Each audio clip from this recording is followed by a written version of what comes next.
Guys, what's going on? Welcome back into the channel. Bubs here. Hope everyone's having a great day out there and doing really well. For me, beautiful view here. Check this out. Got the mountains in the background, the ferries crossing the lake over there. Awesome view in the morning here. But today, I want to jump right into it, guys, because we got a really busy schedule going on right now. A lot of movement going to be happening shortly here. So wanted to make a video for you guys to tell you exactly what the NHL trade deadline is all about. You're going to see a lot of guys move around, shift around different teams, and you're going to see picks move and what does it all mean and stuff like that. What happens to the guy? Do they pick up? Do they leave straight away? All these kind of things. I'm going to answer what it's actually like to get traded in the NHL. I've been traded twice, once from Arizona to Chicago and once from Chicago to Detroit. Now, although I was never traded officially at the deadline, mine happened earlier in the season, kind of November-ish, October, November. But I'm going to walk you through what the deadline's actually like. I've been a part of 5 to 6 deadlines within the NHL. What are guys thinking? Do they want to move? Do they not? All those type of things. So without further ado, let's jump on into it, guys. So we're going to start off with my own very personal experience here of being traded in the NHL. First, I'm going to run you through the Arizona trade. So Arizona to Chicago. So it was around Thanksgiving time, and this is how it basically all went down. We had played an afternoon game and we came home that night. My mom was actually in town, so we were cooking up dinner. I think it might have been even kind of a Thanksgiving dinner, I'm not even sure. But I seen my phone ring on the couch. It was away from me on the couch. I seen it ring. Funny, I always have my phone on Do Not Disturb, but it rang through, and I noticed it was the GM. And when I seen that, right away, I thought, oh, okay, something's up here, because you just don't get a call ever from the GM like that.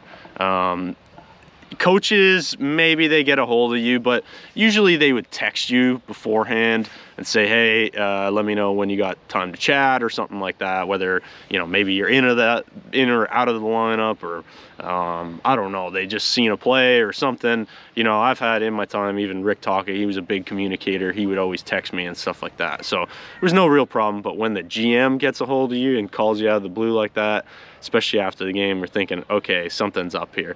So that kind of answers the question of, how do you find out? Is your agent involved? Do you find out over Twitter? These sort of things. Unlike me finding out from my mom off Twitter about my waiver story. If you haven't checked that out, I'm gonna link it in right now. Go check that out.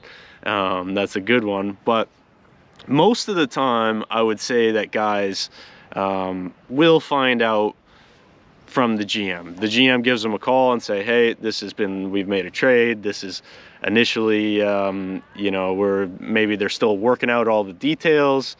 Maybe there's future considerations, or maybe there's money exchanging hands.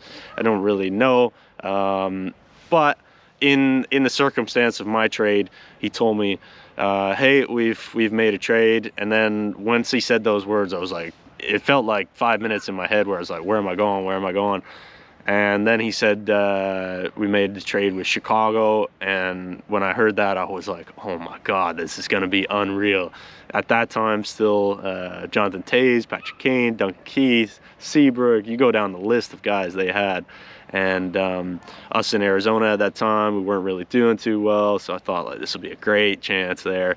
And obviously, everyone knows out there, a lot of people from Chicago know I love my time in Chicago, still there to this day.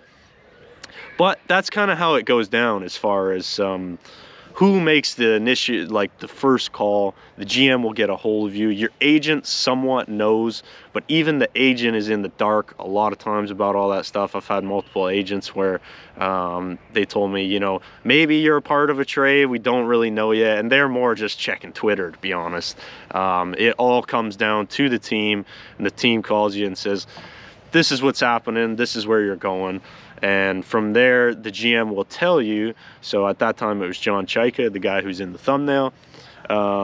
he will tell you, okay, you're going to Chicago. Somebody from Chicago, Stan Bowman or the GM and their, you know, PR team or whatever is going to reach out to you right away about getting you out of here, getting you out of Arizona and on a flight to Chicago. So after you get off the phone with him, yeah, thanks for my time. Appreciate the opportunity you guys gave me, yada, yada. That's about it. Hang up. Stan Bowman texts, hey, you got some time? Yep, talk to him. We're really excited to have you. You know, this is this, and this. We're going to have our travel person reach out to you right away. So you hang up with him. Travel person calls you right away. Hey, I know it's at that time it was nighttime. It was 9-10 p.m. So we just had dinner. Hey, this is the flight we're looking at. We want to get you in for practice tomorrow morning at 11. There's a flight from Arizona at 5 a.m. to Chicago. Is that fine? Can you get on that flight? It's kind of a, like, I don't think a guy would ever say, like, no, I don't want to get on that flight. Like, it's kind of a thing of, like, you're not really going to say to your new team, like, nah, book me a later one. You're just excited to get there and get going and whatnot, and you want to make a good impression, right? So you're like, yeah, tell me the flight, I'll make it. So pack a whole bunch of stuff up, whatever you can in a bag, that what you would need, the kind of more just essential stuff. And boom, yeah, go to the airport that morning. And lucky enough for me, my mom was in town, as I said, so she starts to pack my apartment up. Packs my whole apartment while I'm gone. I flew to Chicago and stuff, and that's kind of how it would be for most, you know, wives and girlfriends and stuff like that. Most of the time I'd say they would stay behind, sort of do a bit of the cleaning up and packing up. Shout out to all of them, because without them, you know, it would be really tough. But you know, if you got kids or stuff like that, yeah, I mean, whether they're in school in the area, that's always a tough thing. Maybe you can't move them right away. Maybe the guys, obviously at the deadline here, there's 2 months, 3 months left, depending on how long the team goes in the playoffs. So who knows? Maybe at that time, I known a lot of guys where the wives and girlfriends, they wouldn't just stay in Arizona or something. They would go home to wherever their summer residence is. So they feel more comfortable, and it's not like they're way out, you know, somewhere by themselves without their husband or whatever or not. So that's how it kind of goes down from a logistical standpoint of like receiving the phone call, then making the travel arrangements. You're going to see everyone within the NHL here who gets dealt at the deadline. This is all what they're going to go through. This exact moment of this period of, you know, 3-4 hours of phone calls, and then within that there's media. If it's during the day, the media maybe will, you know, the Blackhawks would have set up a thing for me of like, hey, our radio station wants to call in, WGN, whoever it is, NBC, they want to call in. Quick 5-10 minute interview with you just about the trade and whatnot, and yeah, and then your phone and everything is just blowing up. People reaching out, hey, seen the trade, blah blah blah, you know, want to wish you the best of luck. Teammates reaching out, you know, staff of like, you know, we're gonna miss you, all that kind of stuff. A lot of people reaching out on the other end, players, you know, people, whatever. So that's what it's really like moving in the first few hours of a trade, and that's what you're going to see a lot of guys at the deadline here do. So now that I told you a little bit of how you move, I want to tell you a little bit, being more of a part of, you know, a few different teams, especially some at the bottom of the league going into the deadline. The vibe, I want to talk about, like, what's the vibe around the room, like coming into, you know, trade deadline. Are guys thinking about it a lot? Or are they not? Do they pay attention? I would say yes and no. I think they understand of like where the team is at, where them personally are at, you know, contract status, whatever. There's always sort of a feeling, and guys, you know, they hear murmurs. They hear the media's murmurs for sure. Now, does everyone, I can't speak for everyone individually, of, you know, if they all really watch it and pay attention. Me personally, I didn't really pay attention at all, like too much of like, I you know, I would see other guys around the league moving and stuff, but you know, to my own chatter or anything of myself, I wasn't really paying attention. But the vibe in the dressing room going into the trade deadline is very, like, I would say, easygoing. I don't think guys are like stressing a whole lot about it or anything like that. I think if your team is in the other end where you want to add guys in or whatever, you're almost maybe more excited about the possibility of like, yeah, we're going to add some guys in, we're going to go on a run, it's going to be really good. I would say the only time guys sort of get upset about it per se is, yeah, if a good friend moves. I've had a couple, you know, been on the unfortunate side of a couple friends moving at the deadline and stuff like that, where, you know, it is what it is. I know it's a business. At the end of the day, I'm happy for my friend that maybe he's going to get a good opportunity with someone, and maybe he wasn't being used to the best of their ability here, wherever he was playing.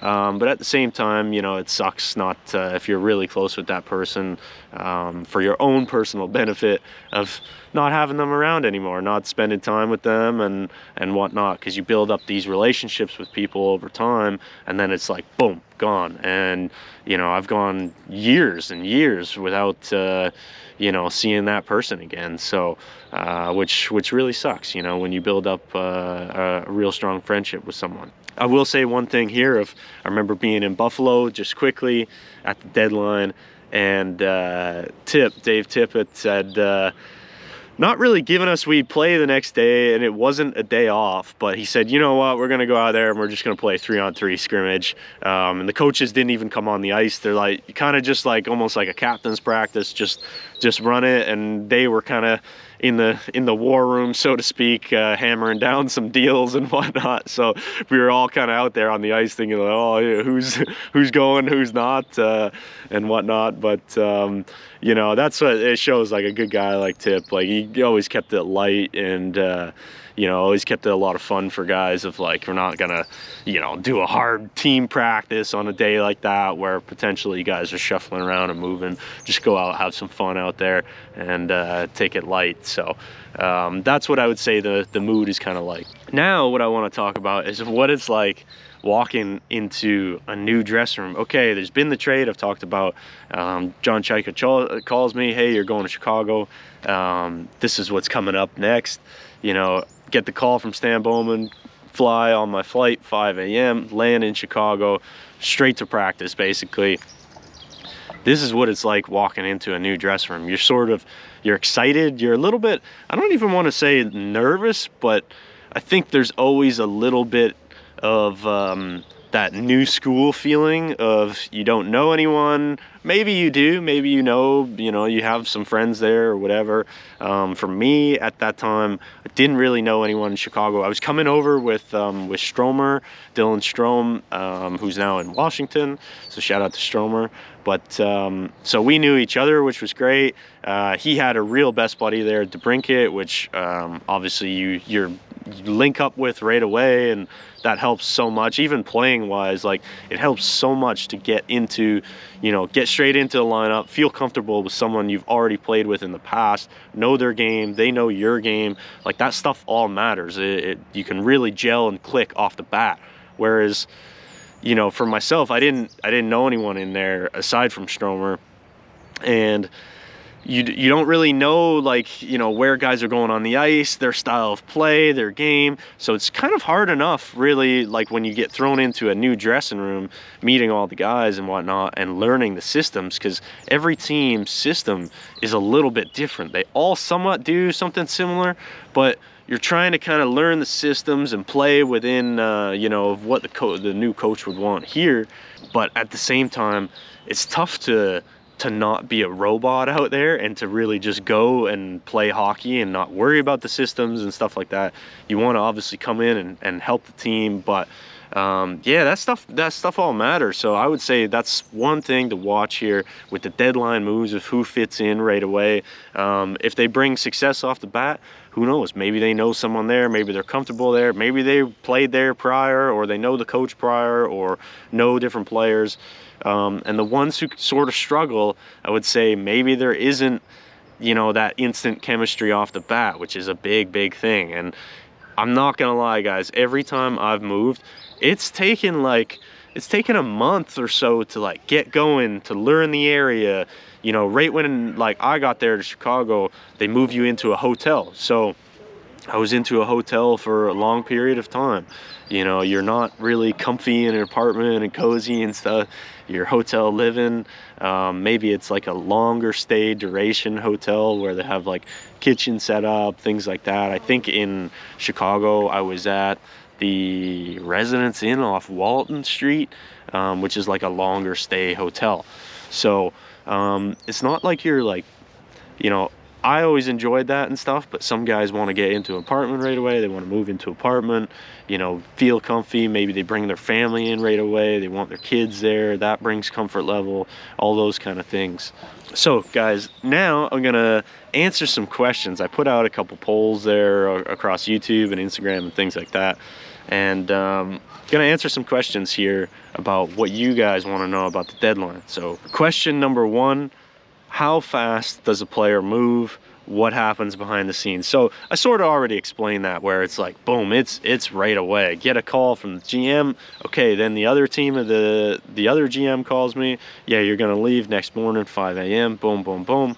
Or in the case of when I moved from Chicago to Detroit, it was, you know, midday. Hey, there's a flight at 5 p.m. Boom, on the flight, I'm in Detroit. So it is like right away, you're there. Now, most times when that doesn't happen is, I will say there's an exception of, like we had Alexander Burmistrov. Shout out to Burmy, my good buddy. Burmy got traded from Vancouver, I think from Vancouver or Winnipeg, to us in Arizona. And he didn't have an American work visa at the time to work in the States. So take about a week and a half, 2 weeks, whatever. But he didn't join the team right away that second.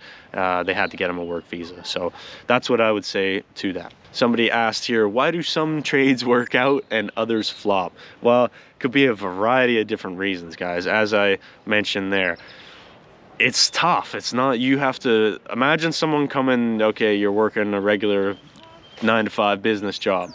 All of a sudden your boss comes in one day and says, hey, we've traded you to Milwaukee and you have to leave LA right now and go to Milwaukee, and the business will call you in Milwaukee and they'll tell you, you know, when you're leaving and what you're doing. Okay, thanks for everything, see you later. It's tough, you know, your whole life, you got an apartment, you got a car here, you got a lot of these things, which I will say the team is pretty good about, you know, helping you find that stuff. They, even though in my personal experience, I didn't use this, they're willing, they give you a realtor. The realtor can help you look around and whatnot. For the car, now they do cover the cost to ship the car across the states, and they cover shipping of furniture, things like that. But it's not so much about like that. It's just more of like the headache of doing that. When I shipped my furniture from Arizona to Chicago, it actually got there. Like, I didn't do it right away. You have a year to ship the furniture. This is a funny story, actually.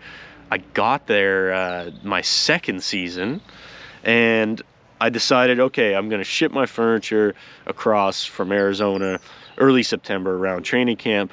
We did the global series over in Europe, basically most of September, and by the time I get back in October, my furniture will be in my apartment, it'll be set up, boom, ready to go.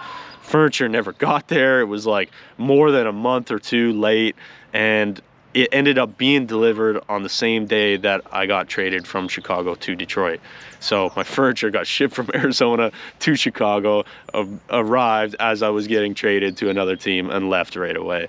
So these are just things where it's like, they're just hard things to, you know, kind of manage whilst going and meeting new people and trying to understand a new system and new way of life in a big city like Chicago or wherever you are, and you know, and then managing obviously family coming in, and maybe your parents coming in, maybe, you know, your kids, whatever the fact is. Like, it's a lot going on at that time, right? And you're expected to go out there and perform and play really well, and you know, that's, I'm not gonna lie, for me that's the fun part, was like, okay, I'm tired of dealing with all this stuff. Like, just get me on the ice, man, and let me go play, because that's fun, you know. Whereas a lot of the other stuff you kind of get tired of dealing with. Did you ever get a heads up from the coach or the GM? I would say no. I didn't get a heads up that I was gonna be traded, but I don't think much guys will, unless you're the top of the top and you've been there a while, you have a no trade clause, things like that.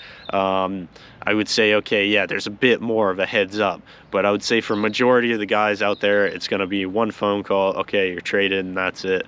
I will say, did I know I was going to be traded?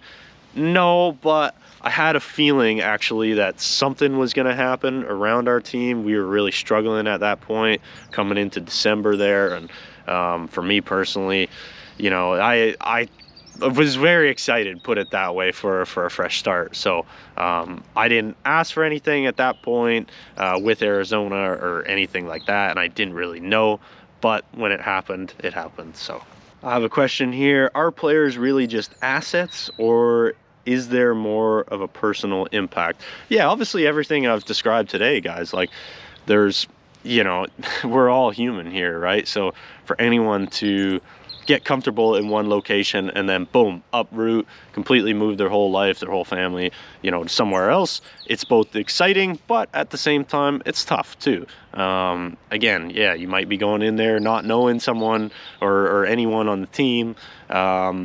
But the cool thing is I always had an open mind with that, and it's like, whatever's gonna happen is gonna happen, and you make the best of whatever situation you end up landing. If it's a better situation, if it's somehow a worse situation, I don't really know. I'm a big believer in everything happens for a reason, per se, and over the course of my travels with different teams and whatnot, I've always learned different things along the way, and that shapes you into the person who you are. So that is what I would answer for that one. What's something people assume about trades that isn't true?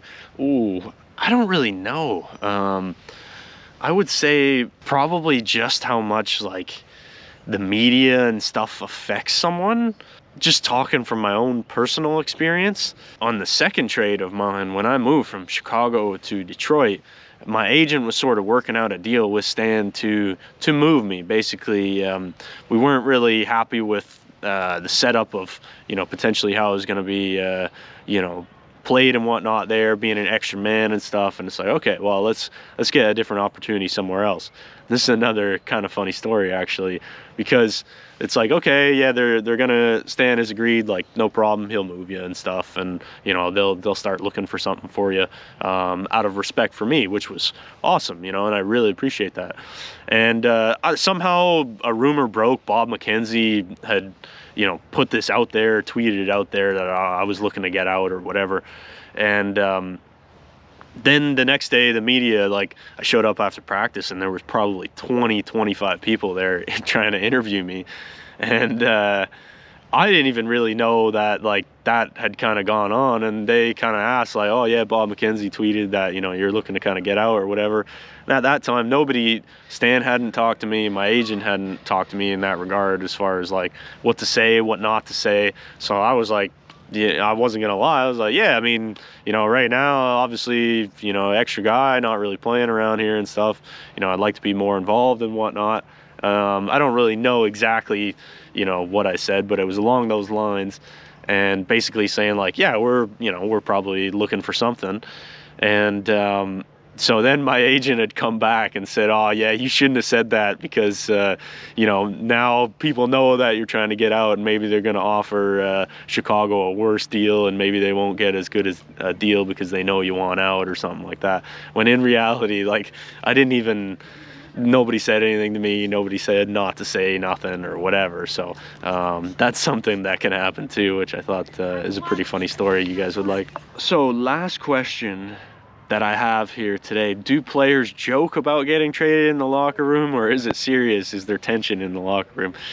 A bit of both. Like, depends who the individual is, maybe the more jokier guys, they would definitely, be laughing and joking about the fact, oh yeah, I better get a couple tonight, it might not be here tomorrow, sort of thing, and some guys take it light, whatever, and some guys are a little more, maybe don't really talk about it, or it's based on the individual, right? I think, guys are going to be guys, and we're going to sort of laugh and joke about situations in the locker room, and I think the guys who can do that and can make light of the situation are always the guys who, you know, kind of come out maybe a little bit better about it, because it's like, hey, it is what it is, man. It's life. At the end of the day, you get different opportunities in different places, and these are all just different life lessons along the way. So with that being due, I just want to say a special shout out to everyone who's watching today.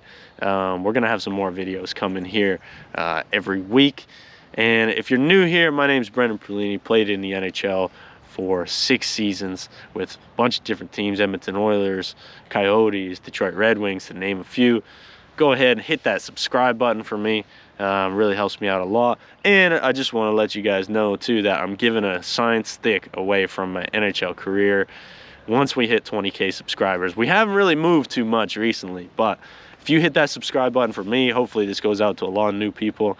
We'll give away a stick. All right, guys, thanks again for watching. Peace.